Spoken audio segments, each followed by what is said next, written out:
The musical comedy theatre audience is seated. Programs are being leafed through. Tonight's show is one of Jerome Kern's earliest and brightest successes, Sally. Ah, the footlights are on. There go the house lights now. The conductor takes his place and the overture commences.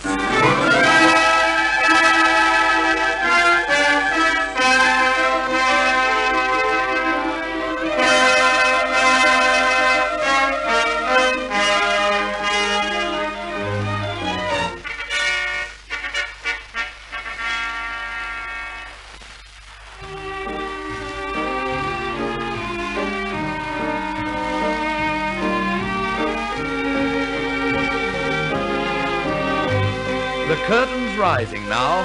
The set is the bohemian and colorful Elm Tree Inn in downtown New York. The people at the tables are busily doing nothing, as only musical comedy crowds can.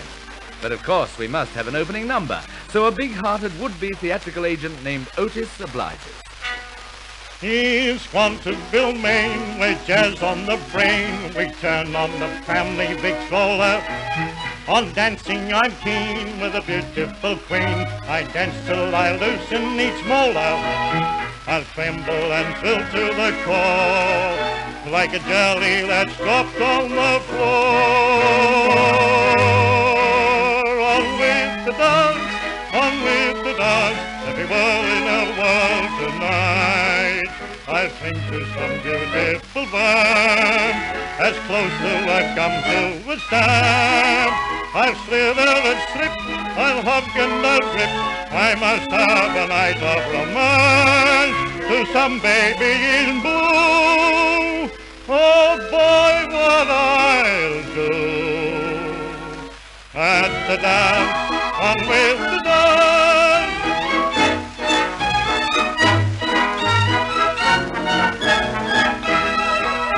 I'll show them a step, all ginger and pep. I'm well of the likeliest starters. I'll shimmy and shake and twist like a snake till I wriggle clean out of my garters. To find a young maiden so frail, I'll grab her and tell her the tale. On with the dance, on with the dance, every bird in the world tonight. With a sweet little baby a-roam, we'll lose ourselves on our way home. We'll cuddle and squeeze and sag at the knees. I must have the night of romance. If your wife I should see, don't you trust her with me. At the dance, on with the dance. Pops, the proprietor, is having trouble with the new waiter Connie, who, in the best tradition of musical comedy, is an impoverished duke incognito. And his blue blood positively curdles at the thought of washing up, hence the presence of a bunch of youngsters from the neighboring foundlings' home. One of them, Sally by name, doesn't take too kindly to dishwashing. She wants to be famous. She wants to work her way up. Like Joan of Arc. Joan of Arc was on her own when she was quite a child. They thought her head was made of bone, but she just calmly smiled. She had her troubles at the time, and everybody knew it, when kings and dukes kept making flukes. She said, "Here, let me do it." I wish I could be like Joan of Arc. You bet that girl won through. They just her when she started, but she never got downhearted, and it shows what a kid can do.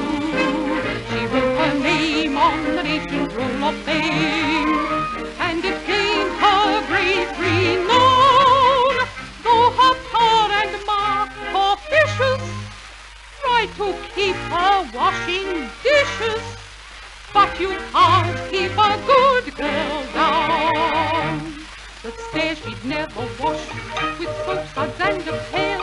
She just cut out domestic wash and bought a suit of mail. They handed her the icy mitts, but still she was unshaken. She showed the beau some tricks, yeah, beau, and soon brought home the bacon.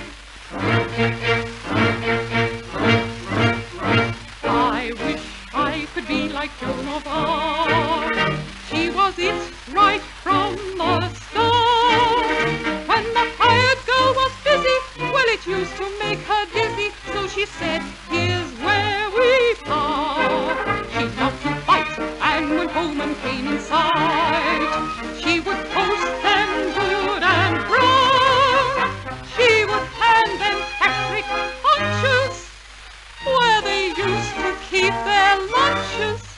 For you can't keep a good dog. But do you imagine Sally's going to wash dishes right through the show? Not with a handsome young fellow like Blair Farquhar about. He's a millionaire's son, so naturally he finds his way to the kitchen and manages to convince Sally that there's a bright side to everything, even dishpan.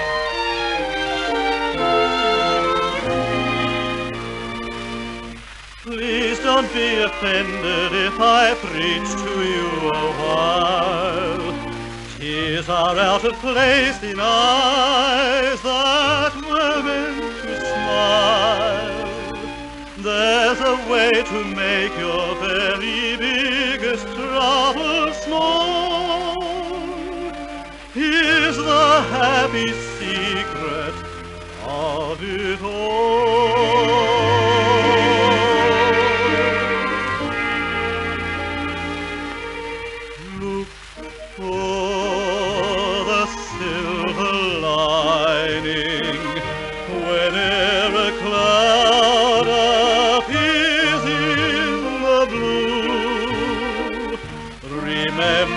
Somewhere the sun is shining, and so the right thing to do is make it shine for you.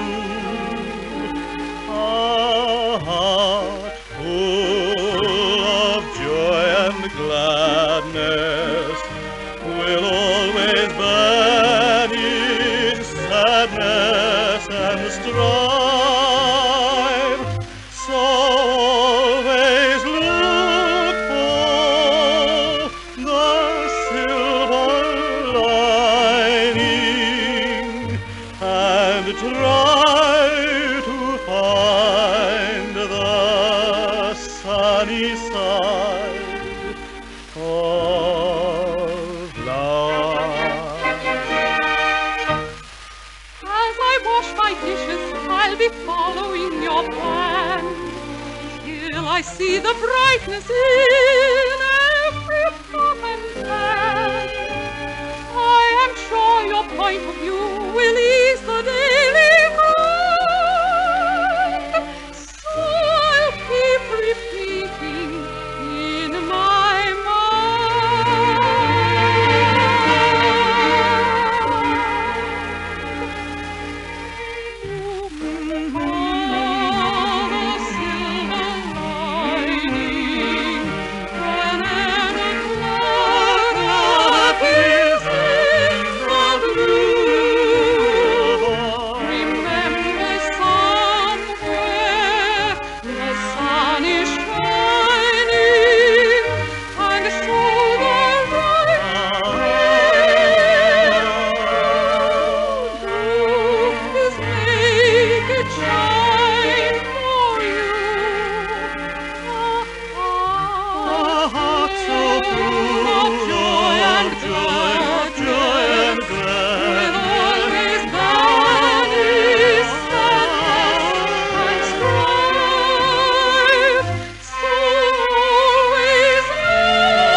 But Otis is a bit dubious about silver linings.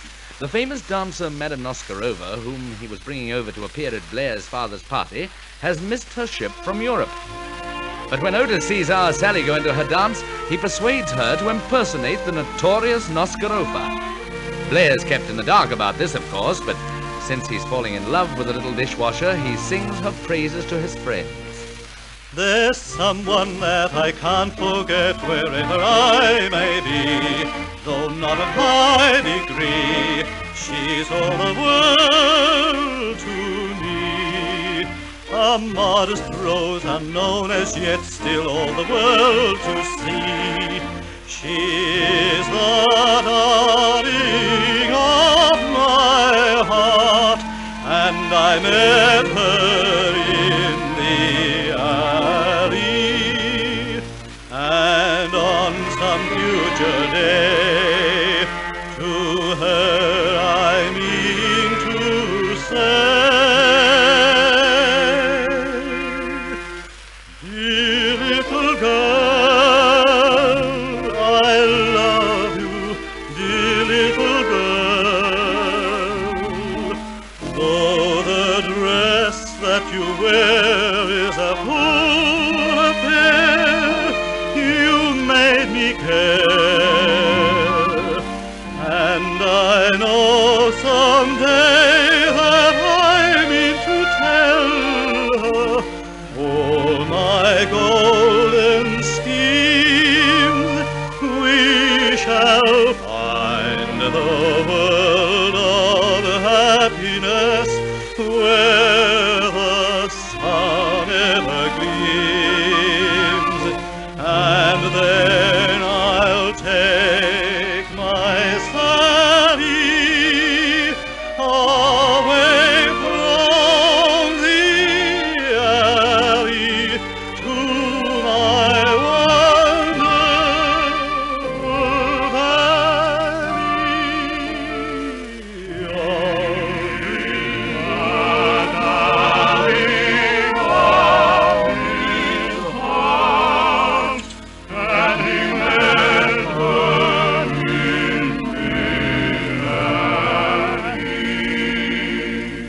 She's somehow different from the rest. I can't describe her quite. She seems to me just right. She won my heart at sight. It matters not how she is dressed, I want to hold her tight. There is no lady in the land that is half so fair as Sally. No matter what her name, I love her just the same. Dear little girl, I love you, dear little girl. For your dress that you wear is a poor affair. You make me care. And I know someday that I mean to tell her all my golden schemes. We shall find the world of happiness where the sun ever gleams. And then I'll take my Sally away from the alley to my wonderful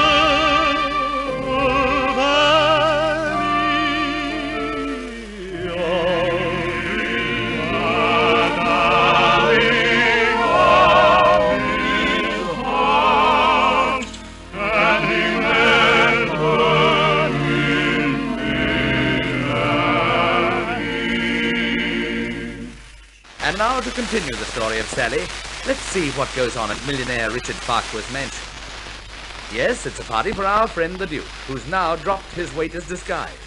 And who's the gorgeously gowned guest with a thick Russian accent? She's being introduced as Madame Nostrofa, but she looks suspiciously like our prim little Sally of the Elm Tree Inn. In fact, somebody says as much, to which she replies that there's nothing prim about her. She is just a wild, wild rose.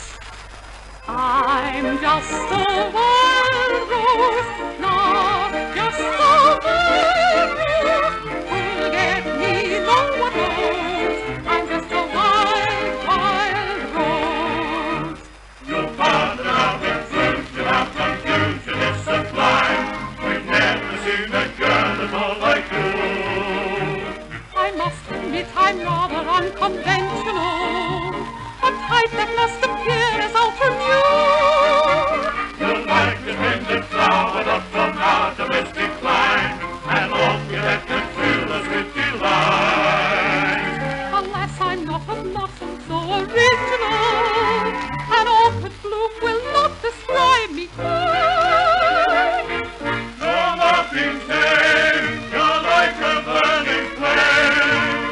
We know your name. Are all the same. I'm just a wild rose, not a prim and mild rose. Tame me if you can. I'm a rose to suit any man.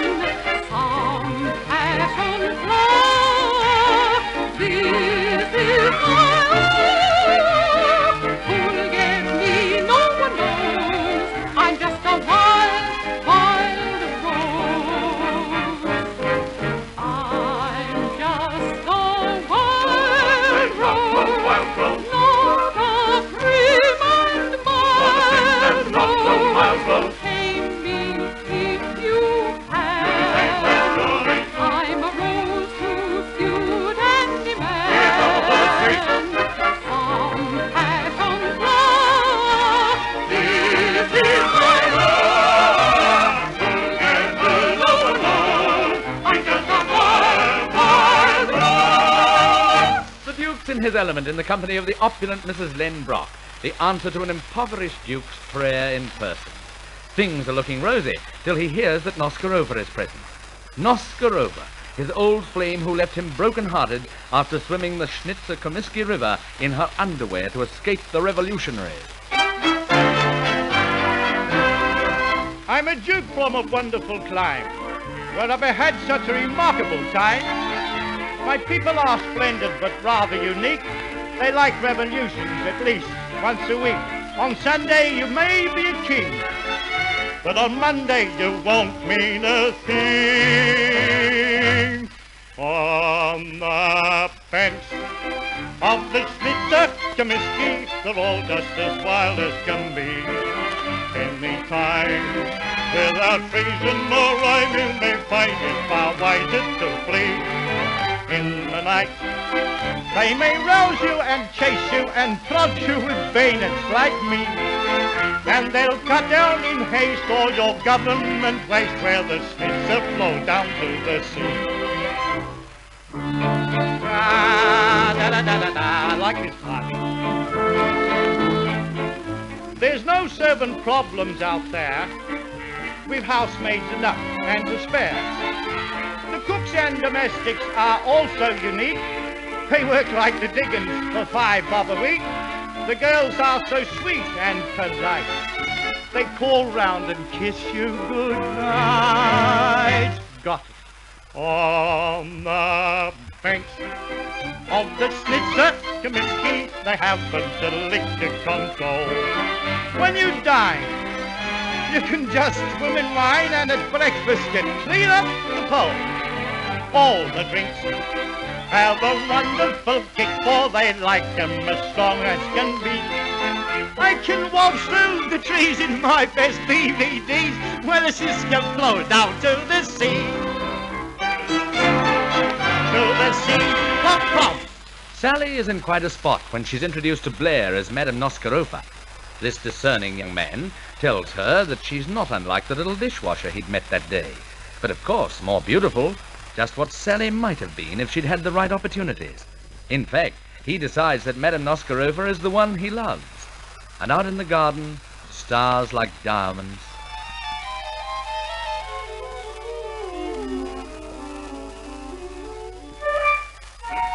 And a whippoorwill singing in the willows. Well, who wouldn't feel romantic? Memory takes me back away to an early childhood day. within a little wood as day was fading. I remember oh so well, strolling in the dusky dell. I would thrill because the whippoorwill was serenading, thrilling while stars were rapidly filling the sky.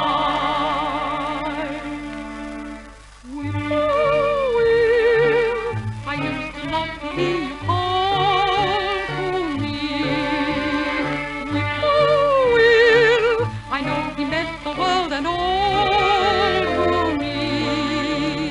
When the sun had gone to rest, I could hear you from your nest. Whippoorwill, you used to whistle tenderly. And when the moon would swing across the branches of the trees above, you would sing your plaintive little melodies of love. Now though you're no longer near, in my dreams I still can hear whippoorwill ever calling to me. While the dusky night bird flew to the evening rendezvous, in the dell I've heard the vesper bell so softly ringing, as its music died away and the sky began to gray. All was still, and then the whippoorwill would start his singing, thrilling while stars were rapidly filling the sky. Whippoorwill, I love to hear you call to me. Whippoorwill, I know he meant the world and all to me. When the sun had gone to rest, I could hear you from your nest. Whippoorwill, you used to whistle tenderly. And when the moon would swing across the branches of the trees above, you would sing your plaintive little melodies of love. Now though you're no longer near, in my dreams I still can hear whippoorwill ever calling to me.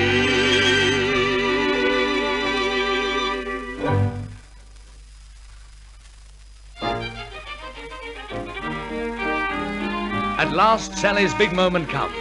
She dances for the guests who are thrilled by her grace and beauty. But her triumph is cut short when Blair calls for the orchestra to stop and accuses Sally of ruining the life of his best friend, the impoverished Duke. He demands that she leave the house at once. Yes, at once. Poor Sally is heartbroken. Yes, she will go. But first she confesses that she is not Madame Noscarova. Blair refuses to believe her, but at last she convinces him and leaves a pathetic little figure walking away into the night in her borrowed clothes.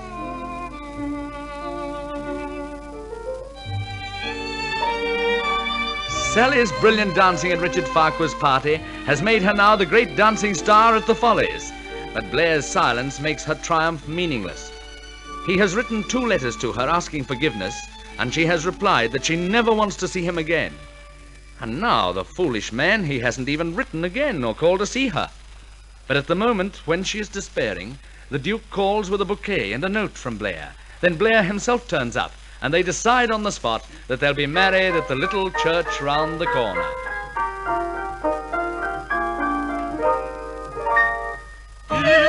Dear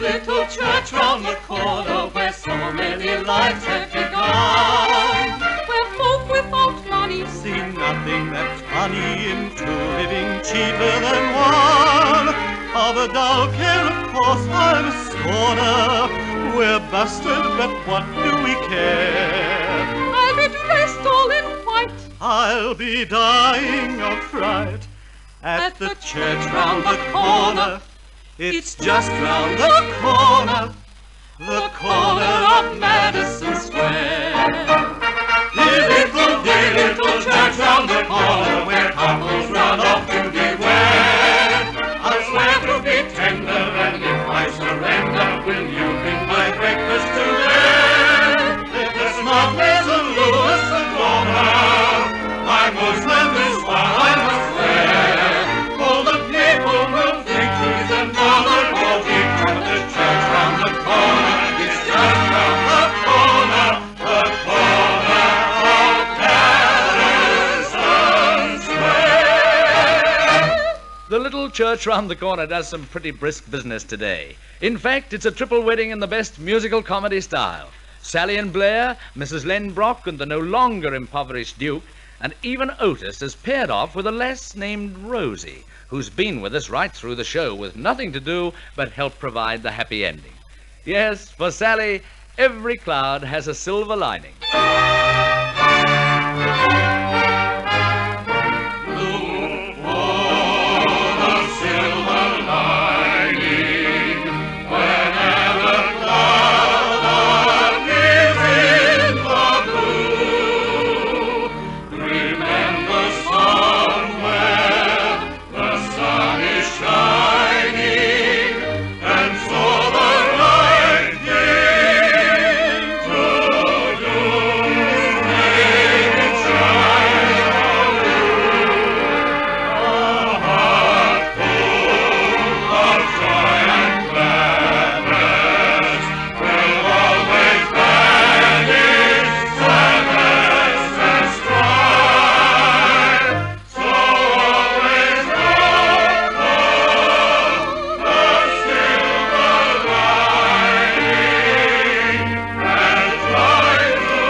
And so lights go up, and the audience files slowly out into the busy street, with a lilt of old and well-loved melodies on their lips.